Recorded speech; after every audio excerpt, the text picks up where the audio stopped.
When a super empath finally walks away, they don't slam doors, throw accusations, or fight to be heard. They simply go quiet. And that silence is not anger, it's clarity. It's the moment they stop trying to hold together something that was breaking them. And that silence, calm, grounded, final, hits the avoidant harder than any argument ever could. Because avoidants are used to noise. They're used to someone chasing, convincing, explaining, proving, reassuring. They're used to emotional pressure because pressure lets them run. As long as you push, they can escape. As long as you plead, they can feel justified in distancing. But when a super empath goes silent, the dynamic collapses. The avoidant loses their exit route. Suddenly, their usual emotional defenses have nothing to defend against. The truth is, the avoidant was never prepared to lose the one person who actually understood them. They thought space meant security. They thought distance meant power. They believed withdrawing would keep them safe from intimacy. But what they never expected was that one day the super empath would stop running after them and start running back to themselves. The moment that silence drops, everything the avoidant avoided comes up at once. The guilt they buried, the fear they hid, the longing they never expressed, the love they were too scared to show. Silence becomes a mirror. And in that mirror, they see the truth. They pushed away the person who cared the most. A super empath doesn't walk away because they stop loving. They walk away because they finally realize they deserve love that doesn't require them to carry the entire relationship on their back. They walk away because emotional begging is beneath the level of self-respect they've returned to. They walk away because peace becomes more important than potential. And this is where the breakdown begins for the avoidant. It's not the loss of the relationship, it's the loss of the emotional safety the empath provided. It's losing the person who kept showing up even when they didn't know how to. It's feeling the absence of the energy that made them feel accepted, understood, and emotionally held without ever having to ask. When the super empath goes silent, the avoidant no longer feels chased, and they mistake that as abandonment. They no longer feel pursued, and they interpret that as rejection. They no longer feel needed, and they fear they have no value. Their worst panic isn't about losing you, it's about realizing you were never the problem. This is why the silent goodbye hits so hard. It represents the moment an empath stops over-functioning, stops over-giving, stops over-explaining, and stops over-loving someone who never matched their depth. It signals that you are done sacrificing your heart just to be understood. It's the moment you choose self-respect, and that choice is louder than anything you could ever say. The avoidance breakdown isn't loud, it's internal. It's the quiet fear that they will never find someone with your emotional intelligence again. It's the delayed grief that hits when their self-defense finally cracks. It's the moment they realize that the love they thought would wait forever is already walking away, and this time it's not looking back. Silence does something to an avoidant that words never could. For so long, the dynamic between the avoidant and the super empath has been shaped by a pattern. The empath reaches out, the empath explains, the empath reassures, and the empath tries to repair the emotional rupture. And the avoidant, feeling overwhelmed or threatened by closeness, pulls away, withdraws, and creates distance. This cycle becomes predictable, almost rhythmic. The avoidant depends on the empath's pursuit to justify their retreat. They unconsciously expect the empath to chase, because that chase allows them to retreat without ever having to confront the deeper emotional wounds they've been running from. But when that chase stops, when the empath goes silent, something fundamental shifts and the avoidant's entire escape pattern collapses. Silence removes the stimulus that allows the avoidant to keep defending themselves. There is no argument to shut down, no emotional expression to minimize, no affection to reject. There is nothing to run from. For the first time, they are left alone with themselves, with no distraction and no emotional pressure to push against. And that stillness is disorienting. It exposes the truth they've been avoiding. Their distance wasn't about the empath's intensity. About their own fear of intimacy. They realized that the walls they put up were never protecting them from the empath's emotions. Those walls were protecting them from their own vulnerability. When the empath's silence takes away all external pressure, the avoidant's internal pressure rises. Thoughts they had successfully buried begin to surface. Questions they never let themselves ask now echo loudly. Why did I push someone away who cared so deeply? What was I afraid of? Why does this quiet feel so heavy? The very silence that offers peace to the empath becomes suffocating for the avoidant. It forces a confrontation with the parts of themselves they've spent years evading. The fear of being needed, the fear of disappointing someone, the fear that they are not enough, the fear that closeness will expose their flaws. With no one trying to pull them closer, they can no longer blame external circumstances. They must face the reality that the distance came from within them. And the most jarring part for the avoidant is recognizing that the silence doesn't come from punishment or manipulation. The empath isn't using silence as a tactic. It's not a strategy to get the avoidant back. It's acceptance. It's the empath finally acknowledging the truth of the dynamic. They cannot keep pouring into someone who refuses to receive. They cannot keep chasing someone who keeps disappearing. And they cannot hold together a connection that the other person is too afraid to touch. That acceptance is what dismantles the avoidance escape pattern completely, because it shows the avoidant that the empath is no longer participating in the cycle.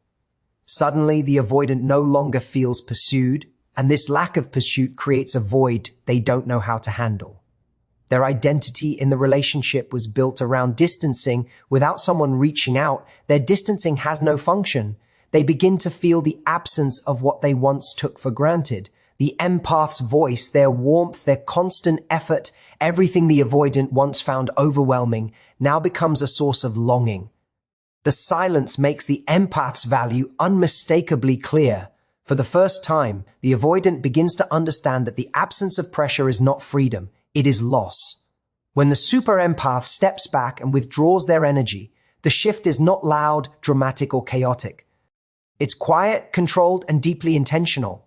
And that quiet withdrawal removes something the avoidant never admitted they depended on: emotional safety. Throughout the relationship, the avoidant often presents themselves as independent, self-contained, and unaffected by connection. Yet beneath that exterior lies a truth they rarely acknowledge even to themselves. They rely heavily on the emotional stability, warmth, and consistency that the empath naturally provides. The empath becomes the anchor in the relationship, holding space, regulating the emotional tone, offering understanding, and absorbing the avoidance fluctuations without judgment. This anchoring presence is so steady that the avoidant eventually mistakes it for something that will never leave. When the empath pulls back, that anchoring disappears. Suddenly, the avoidant finds themselves without the quiet emotional support they didn't realize had been keeping them steady.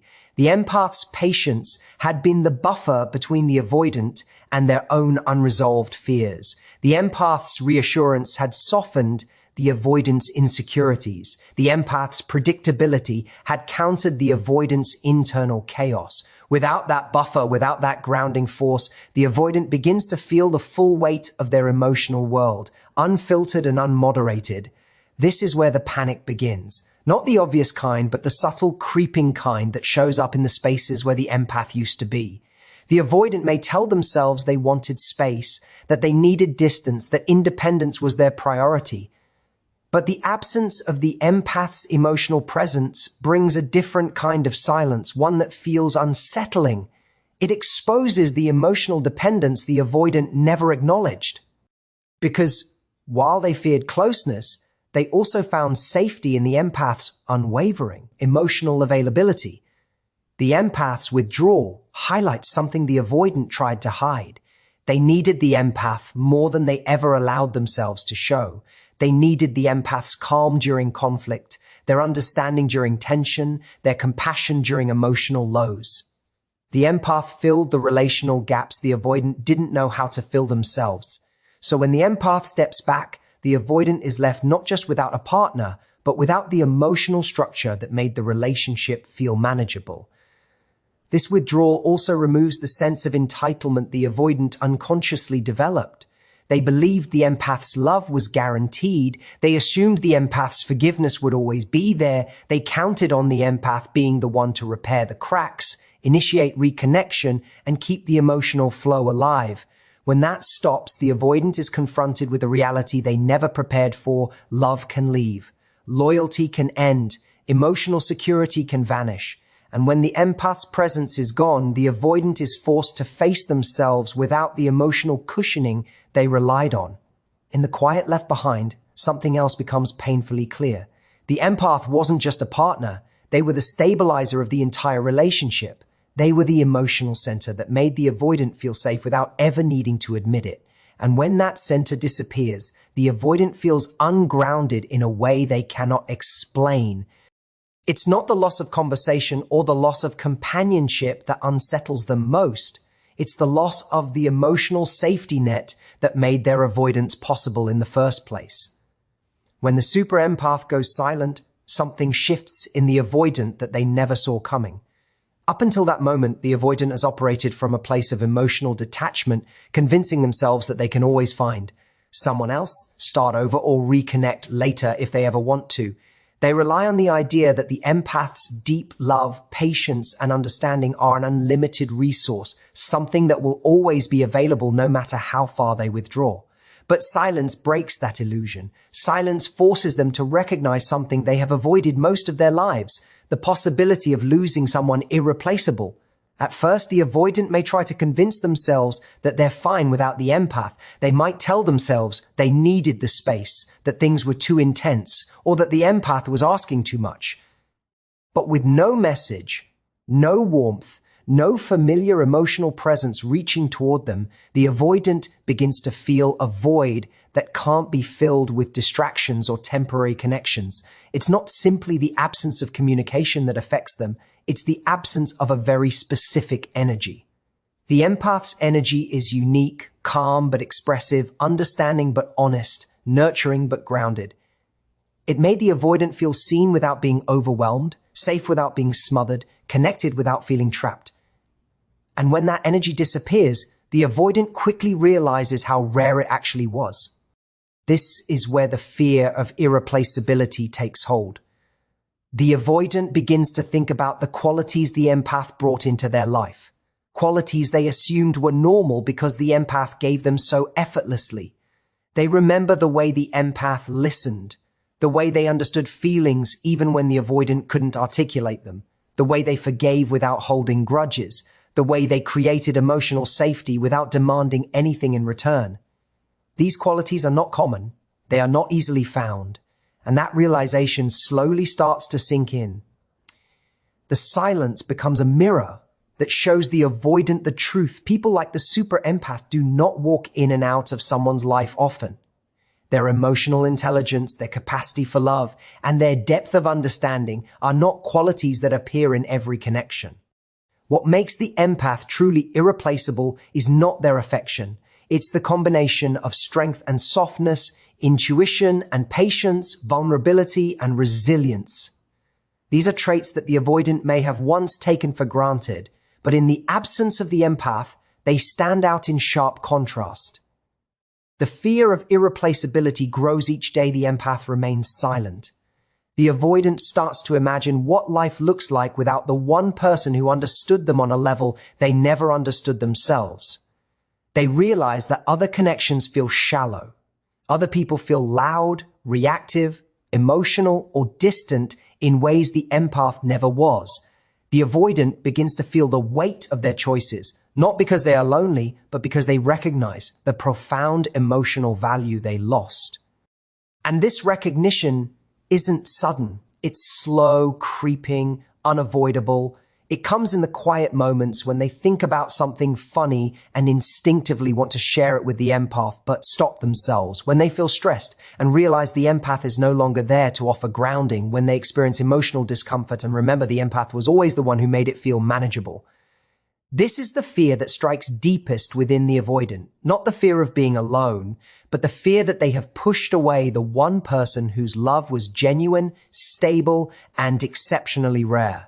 The silence doesn't just show them what they lost, it shows them what they may never find again. The silent goodbye is not a tactic, not a punishment, and not a strategy to make the avoidant chase. It is the moment the super empath finally turns inward and reclaims the parts of themselves they spent the entire relationship giving away. For so long, the empath has been the emotional engine of the connection, the one who reaches out first, apologizes first, forgives first, explains first, and repairs first. Their love is deep, intuitive, and unconditional, but it often comes at the cost of their own emotional well-being. They give until they are drained, understand until they are misunderstood, hold on until they are the only one holding anything at all. And then one day, the light inside them flickers differently. Something shifts. They realize they cannot keep sacrificing themselves in the name of love. This is where self-respect is reborn, quietly, softly, and with a strength that no longer needs to announce itself. The empath's silent goodbye is the clearest sign that they have reached a point of emotional truth. They finally see that loving someone should not require abandoning themselves. They recognize that genuine connection cannot be sustained by one person's effort alone. They understand that healing another person's wounds is not their responsibility, especially when that person refuses to acknowledge the damage they are causing. This realization is tender but powerful. It brings with it a calm detachment, not coldness but clarity. The empath understands that their own peace matters more than the potential of a relationship that keeps breaking them open. When the empath chooses silence, they are choosing self-preservation over self-sacrifice. They are choosing to honor their boundaries instead of stretching themselves thin to accommodate someone who keeps withdrawing. They are choosing to stop fighting for a connection that the avoidant is too afraid to nurture. This is not an act of giving up. It is an act of growing up emotionally. The empath sees their worth clearly for the first time in a long time. They realize that begging for love is beneath them, and explaining their needs to someone who refuses to listen only erodes their spirit. Their silence becomes the loudest declaration of self-love they have ever expressed. This shift is deeply unsettling for the avoidant because the empath is no longer operating from a place of emotional dependence. The avoidant was accustomed to being pursued, forgiven, and emotionally carried. They expected the empath to fix the pain, soften the distance, and mend the disconnect. But when the empath withdraws, they break that unspoken contract. The avoidant can no longer rely on the empath to regulate the emotional climate of the relationship. The stability the empath always provided disappears, and the avoidant is left confronting the emptiness of a dynamic that only survived because the empath held it together. The rebirth of the empath's self-respect is also a rebirth of their emotional standards. They begin to desire a love that is mutual, safe, and reciprocal, one that does not require them to shrink themselves or walk on emotional eggshells. They stop tolerating inconsistency. They stop accepting breadcrumbs. They stop justifying behavior that hurt them. They start choosing themselves in a way they never have before. This internal transformation radiates outward in their silence. The empath no longer needs closure, reassurance, or validation from the avoidant. They have given those things to themselves. In choosing silence, the empath finally steps into their own power, a power rooted not in control or retaliation, but in deep, unwavering self-respect. And that quiet shift becomes the emotional earthquake that shakes the avoidant awake, not because the empath is gone, but because the empath finally remembered who they were before the relationship demanded so much of them. The avoidance breakdown doesn't happen the moment the super empath walks away. It doesn't happen during the last argument or the final misunderstanding. It happens later, slowly, quietly, and often when the avoidant least expects it. That's because avoidants don't process loss in real time. Their entire coping system is built around emotional delay. They shut down when things get intense, disconnect when they feel vulnerable, and numb themselves when emotions become overwhelming. So when the empath leaves, the avoidant initially feels relief. Not because they wanted to lose the empath, but because the absence of emotional pressure gives them temporary calm. They mistake that calm for freedom. They tell themselves they needed space. They convince themselves they were right to pull away. And for a short while, they feel safe behind their emotional walls. But the emotional debt always comes due. Days or weeks later, sometimes even months, the silence begins to seep in. They notice the lack of messages, the absence of warmth, the missing emotional soft place they always took for granted. At first, it's a faint discomfort, like a sudden awareness that something familiar is gone. Then it builds. Their mind drifts to the empath unexpectedly. They remember small moments, the empath's laughter, the calm presence during chaos, the way they understood things the avoidant never dared to say aloud. These memories don't feel comforting. They feel haunting. The avoidant tries to push them away, but the harder they try to suppress them, the louder they become. The breakdown emerges not as an explosion, but as an internal unraveling. It's the sudden realization that the emotional security they once dismissed was actually holding them together. It's the awareness that the empath's absence feels heavier than their presence ever did. In the silence, the avoidant begins to feel emotions they've avoided all their life. Regret, sadness, longing, guilt. These emotions come rushing in because there is no buffer anymore. The empath is gone. Their stabilizing energy is gone. And without it, the avoidant is left face to face with their own emotional emptiness. They start questioning themselves in ways they never did before. Why did I push them away? Why did their love feel overwhelming? Why does this silence hurt more than any argument ever did? These questions linger, and the avoidant has no distraction strong enough to drown them out. Their coping mechanisms, withdrawal, denial, emotional numbing, begin to fail because there is nothing external to blame. The empath didn't chase, the empath didn't beg, the empath didn't try to fix anything. And this lack of pursuit forces the avoidant to confront the truth. The loss was caused by their own avoidance. What makes the breakdown so brutal is that the avoidant realizes the empath didn't leave out of anger. They left out of clarity. The empath didn't abandon them. They simply stopped abandoning themselves. And that is a truth the avoidant never learned how to sit with. It breaks their internal story that they are unlovable because the empath did love them so deeply and consistently that it terrifies them to see how little they gave in return. Sometimes the avoidant tries to reconnect, not because they are ready, but because they can't tolerate the silence anymore.